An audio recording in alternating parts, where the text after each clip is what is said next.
I had this friend who used to have a very strong crush on me but never confessed. It was very obvious to everyone around. We were teenagers, grew apart, dated other people, and made our own lives. He moved to another state and has a long-term girlfriend, and I have been married to my husband for almost 6 years now, with 2 beautiful babies, and I'm currently pregnant. My friend, or former friend, I should say, and I barely talk. The last time we had a conversation was when my youngest was born, and he texted me saying congratulations. I replied with, thanks, and that was literally it. My husband knows about him and the crush he had on me. They've met because we are part of the same group of friends, and we've met his girlfriend too. There's no problem with that. I don't reach out to him. All of our conversations before the last one were initiated by him, and they're always like, hello, how are you? Good, and you? And that's it. I don't always reply. My husband's family owns a small coffee shop, and my former friend knows about it. I spend part of my afternoons there while I wait for my daughter to finish her activities. My Mill and Sil are often there, and my 3-year-old son and I stay with them for a couple of hours. So, last Friday, I was surprised to find my former friend and his girlfriend at the coffee shop. They had rented a space there for a week since he came back to our city to do some photography and video work. He's a visual artist. Part of his team was with them. It was weird, but not a big deal. We crossed paths at the shop, and we all greeted each other. They didn't know I was pregnant, and he looked kinda shocked, to be honest, which was weird and made me uncomfortable because he started acting as if he was nervous. They hadn't met my son before. This was the first time they saw him and Al, though he didn't really pay much attention to him. His girlfriend did. Honestly, it all made me feel really uneasy, especially when she started staring at my son so much that it gave me chills. My Sil noticed it too, without even knowing who she was. I was texting my husband about it and decided to leave the place. My husband and I talked about it that night. He tried to give it a logical explanation, said it was odd but maybe he chose the coffee shop because it felt familiar, and he said maybe the girlfriend wants to have kids herself, which is why she was staring so much. Anyway, I decided not to go back until they left the coffee shop for good. They rented it for an entire week. He said he could ask his mom to kick them out, but I didn't want to because it wouldn't be fair to her bussiness. That night, she tried to contact my husband through the coffee shop's Instagram, asking if he was sure our son was really his. That was literally the only text she sent. Are you really sure that baby is yours? The text was sent around 2 to 3 a.m. A bit later she wrote, he doesn't look at all like you, so it seems like this woman started spiraling, thinking that my husband's and my son is actually her boyfriend's. She described how our baby's hair is curly and light, but he has dark and straight hair. My natural hair is curly and light. He's my baby too. My husband has no access to the shop's account, so the next day we were woken up by a call from my Sil informing him about this. My husband is completely sure I never cheated on him, because I never cheated on him. Look, we weren't even in the country when our son was conceived. My husband was sent out of the country for work for a few months, and we all went with him. This is nuts. She said that 3 years ago, the former friend traveled to our city alone and she now understands why. I also got some texts from my former friend asking if I had told something to his girlfriend, like he was accusing me of something. Gee, accusing me of what? Tell her what? At this point, I just gave my phone to my husband so he could deal with them. I also started receiving very nasty texts and voice notes from her, calling me horrible things. I wanted to just block both of them, but my husband thought it was better to keep the messages in case we needed to get the police involved. On the other hand, my husband replied to her first message and told her he is 100% sure our son is his and that she should take her insecurities elsewhere. She asked if we had done a paternity test, and he said we don't need to. She's now demanding we do a paternity test if we have nothing to fear. Direct texts from her address to me have decreased. I'm staying locked in the house with the kids because we're afraid this woman might do something, as she seems unhinged. Of course, they weren't allowed back at the coffee shop. My Mill also refunded their money because she doesn't want more problems and is beyond angry too. This is also so embarrassing. I can't stop crying. I don't feel in physical danger because they don't know where we live, but I am so full of rage that I can't stop crying. I know this stress is not good for the baby I'm carrying. This morning, my former friend called me. My husband was still at home, so he answered the call. He said his GF does not believe anything he says and practically begged me to please do a paternity test so she can calm down. I already blocked them both. She's now using other accounts to comment on the coffee shop Instagram, offending me, saying that our baby is an affair baby and I should be ashamed. At this point, I am not even interested on making her understand. I just want her to stop. So, my Sil came to visit this evening. The girlfriend showed up at the coffee shop this afternoon. She was alone. She was calm and was looking for me, said she only wants to know my version of how things happened, whatever that means. She's absolutely sure our baby boy is her boyfriend's son. Frown. All this makes me want to throw up. She was escorted out and was told she's not welcome there anymore. Sil is meeting her lawyer tomorrow, and my husband will also talk to one tomorrow. Our parents will help us with the expenses so we don't have to stress about money and our upcoming baby. They all are alarmed and concerned. After reading some of your comments, we decided to unblock them. We just won't engage if they try to contact us. They are still blocked on the shop page and that will remain the same. I silenced my notifications, and my husband will check my messages after work in case there's something. This is to help me avoid stress. I've had a very healthy pregnancy so far, and we want to keep it this way. Your comments have been helpful and we thank you. Oop, this is not the first comment suggesting that the ex-friend has lied to his girlfriend. I just don't really get what type of lies could have led her to become this crazy. Or why would he lie? My husband believes she knows about the crush and is jealous, and she just exploded in her insecurities. I can't rationalize it, it's just so messed up.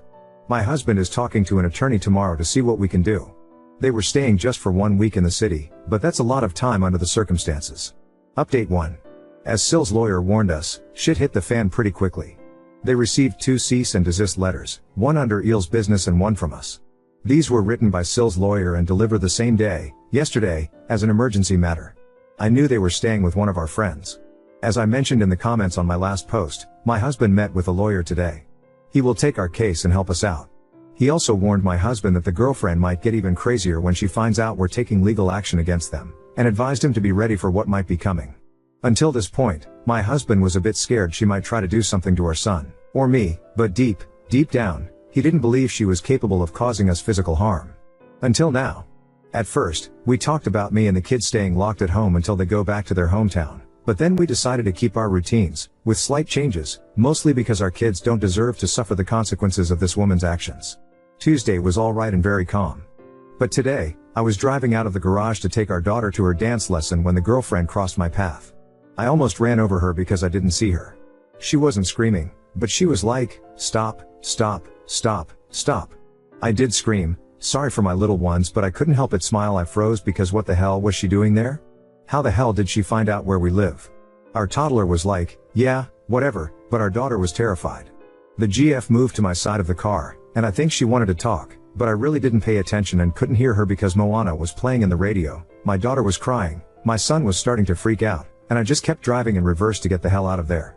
Now I'm thinking about a bunch of things I could have done, but in the moment, it was all chaotic, and I just wanted to run away. I called the police when we were far from the house and went back a few minutes later. I was shaking. Then I called my husband, and I took our daughter to the rest of her classes so she could be distracted. It worked for her. But not for me. Jesus Christ. At least in the studio, we were safe and surrounded by people. I asked our mutual friends if they had given her or him our address, but everyone swears on their lives that they didn't. I believe them? Yesterday, they had a reunion to which my husband and I were invited, but we refused to go because it was meant to catch up with a former friend and his GF. She didn't show up, and our mutual friends told me the atmosphere was weird, to say the least. According to what they said, the former friend asked if I was coming, didn't ask about my husband, and kept discreetly bringing me up throughout the night. He only wanted to talk about this mess, asked if I was mad, and dared to say things could go back to normal if I were to do the test. He then proceeded to insult my husband, saying he was controlling me. Now, listen, friends said maybe they misunderstood, but they think he implied my son could be his. I want to throw up. They shut him down because he was upsetting everyone and told him he was being lame, or so they say. That's what happened. So, the reunion ended earlier than expected. We weren't there, but I am angry. My husband is extremely angry, saying if he sees him he's going to beat the S out of him. I'm extremely worried for our son now. One of my female friends told me the girlfriend texted her, asking if the former friend was actually at the reunion with them and requested proof, to which my friend refused to send anything. I now realize it was around the same time she was messaging us on social media, insulting me and telling my husband how she was sure her BF was banging me. I can't with this level of disrespect. Mind you, I was in my pajamas, lying on the sofa like a couch potato, watching TV with my husband at that moment, so joke's on her. It was hard for my husband not to reply, but we are following the lawyer's instructions. We will proceed to sue her for defamation.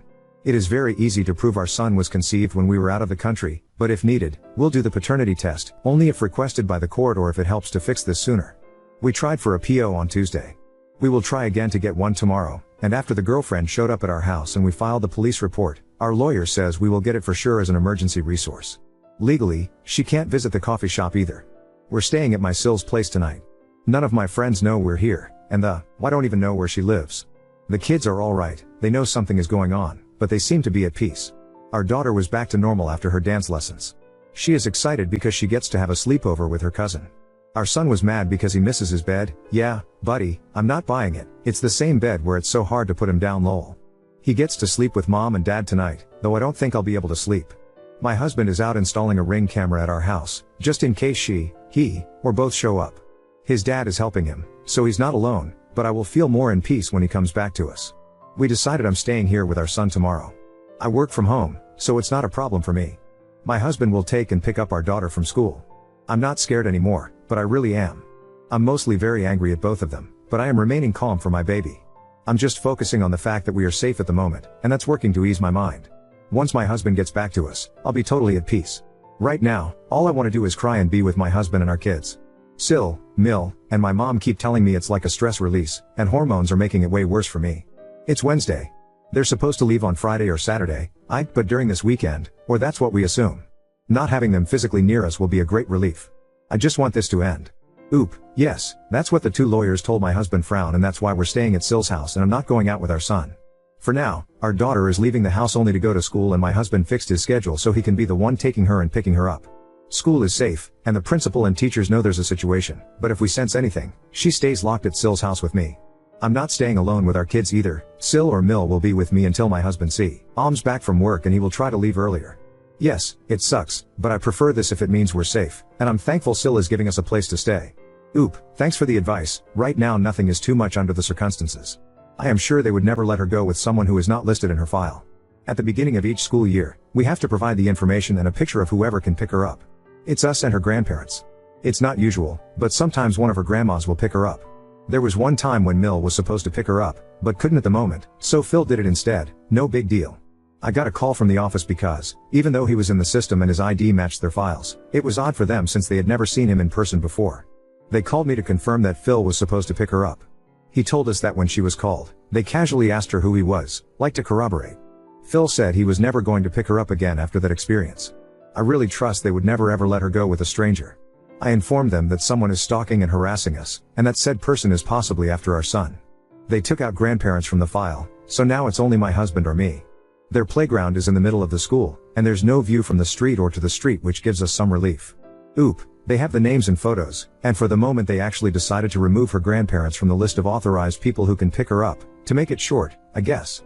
I also warned them about the situation, and they are on alert. Oop, my husband gave me a pepper spray as a gift. I'm telling him I now love baseball. Now on to second story. Late wife cheated during our marriage. Her family insists I mourn her constantly, but I'm ready to reveal her secrets. Anna, my late wife, died in a car accident. Person lost control of our car and ran her over, and she passed away immediately. We were both 26 at the time. It was 4 years ago, right before the pandemic. We were having a bad time as a couple. She was extremely jealous of me and also very protective of her phone. Shortly after her death, I found out I had a STD, and surprise surprise, she was cheating on me. On the day she passed, a guy we went to college and was kinda friends with, sent her messages, asking for pictures of their last encounter and the way he talked. It seemed like it was recent, and it seemed that they talked often. I was able to get in her phone and laptop, as she didn't change her passwords because she would always ask to check my phone and I would ask for hers back, so I had the password. There wasn't much because she deleted everything or hid it very well, but the most recent messages, she obviously couldn't delete them, so everything that came after her death was still there. While looking for the pictures he asked for, I found pictures of her and him in a RAR deep in a random place at her work folders, at her laptop. In one of them she had short hair, which she only had right after we got engaged. So she was with him for at least 3 years out of our 6 years together. Also, found pictures of 2 other guys, but I have no idea who they are and there was no messages from either of them anywhere. I messaged the friend and told him that I knew, told him about the STD, and that I won't reveal it to anyone and want it to be kept a secret forever. I asked him if anyone else knew and he said that his ex knew, but he would talk to her. I decided that for the sake of her parents and siblings, I would pretend she was a great person and let them have their beautiful memories with her. Anna's older brother Thomas, 34M, is a good friend of mine to this day. I would even go as far to say we are best friends. After 2 years of my wife's passing, I was ready to date again. Thomas said that he knew the perfect girl for me, he just wanted me to be sure I was ready for something serious before introducing each other. It was his sister-in-law, Laura, 27F. We knew each other only superficially, but never really talked before our first date. I fell for her quick and hard. We started dating and about 3 months in we were already telling each other I love yous and I told her I was going to marry her. It has been a little less than 2 years, we are engaged, and I have never been this happy. I told her all about my relationship with Anna. I still have the evidence of what she did stored away in my computer just in case, and I showed it to Laura. She cried a little and comforted me, but I assured her I was fine, and that I was over it. The problem comes with Anna's family. Especially her mom and sister. Ever since Anna's passing, every time they talk about her, people want to hear me talk. They ask me about her, try to include me in conversations about her. Anna was such a good cook, right? My name? I loved when she and my name would banter, you remember, my name? Stuff like this. I was able to get by in the beginning by saying it was difficult for me to talk about her, that I was not ready. They let me be for a while, but ever since I started dating Laura, I can't use the "I'm not ready" excuse. Her friends, sister and mom get annoyed if I don't sound enthusiastic or depressed, learn that it's easier to look depressed. Also, if I talk about Anna in any way that isn't portraying her as an angel that came down to earth to bless us with her presence, I get side-eyed. Thankfully Thomas and her father are great guys and don't push me too hard on this. Her dad is always thankful that I attend their family gatherings, as we like to talk about our field of work. He always says he considers me a son. Her mom and sister though, they get pissy if I try to dodge the topic of Anna, and the sister even said it out loud once that it's obvious that I didn't love Anna. She apologized after, but I mean, she isn't wrong. By the end I didn't, and sure as hell don't now. Look, I'm over what happened. I don't feel hate for Anna anymore. I sometimes catch myself wishing she was alive just so I didn't have to pretend anymore, but also because her death was a tragedy. A lot of people loved her. Her friends organize a reunion for her birthday and those are incredibly hard, and even though I know her AP will be there, I go because I know how much she meant to those people. But this is all starting to get to me because it's affecting Laura. I can't say I love her in front of these people. I can't even hug her, and Anna's sister gets all moody. Her best friend stopped speaking to Laura. They were also friends. Anna's mom even came to us at Thomas's birthday party last week and asked us to stop dancing to respect her grief. She also contacted my mom and Laura's parents to say that she was incredibly disappointed that I proposed to Laura so soon, saying that we are moving too fast. It's been 4 years, even if she wasn't a cheater, more than enough time has passed. I'm just over it and am seriously considering telling all of them what happened, just to get the weight off my back. Wibta if I did this? NTA Update 1. Something that I want to add because I didn't feel it was relevant before, but seeing so many people saying so many mean things about Anna, made me feel like it's relevant, just for some people to understand how I feel about her. Maybe it isn't relevant, but I feel like saying it and putting out there. Anna loved me, she really did. She wasn't some monster that wanted me to be miserable and make me a fool.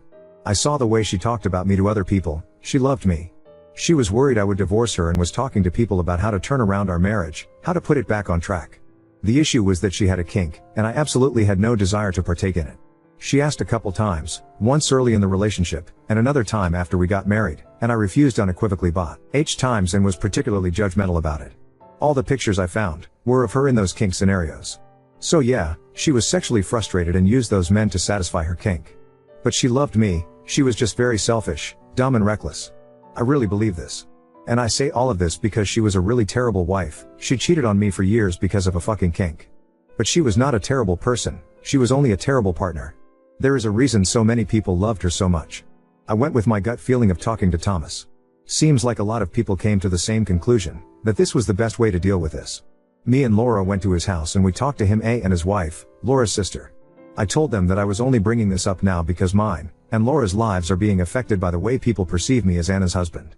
People want me to be a memory of her life, when in reality, being reminded that I was married to her felt like a gut punch and I'm at my limit. But I kept on trying because I love her family, and I know how much she meant to many people. I told them that I did not love the person she became when she died. That we were probably headed for divorce soon, even without the things I learned.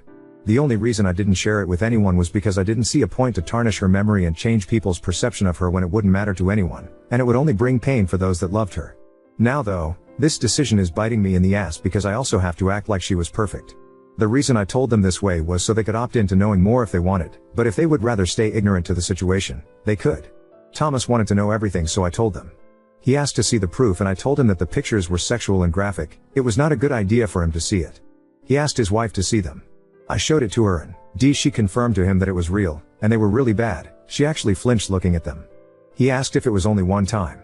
I told him it was with 3 different guys and one of them went on for at least 3 years that I knew of. He was mad, cussed a lot, not at me, but at the situation. I started to regret everything at that point. He said fuck, why is she so fucking stupid? He called Anna stupid a bunch of times. He asked for some time to think stuff over and went out. I left Laura and her sister talking and also went on a drive. About an hour later Thomas called me and asked me to come back to his house. He and Monica gave me a hug. She was crying a lot. He asked me what I wanted to do. I told him that all I want is to move on from this and be happy with Laura.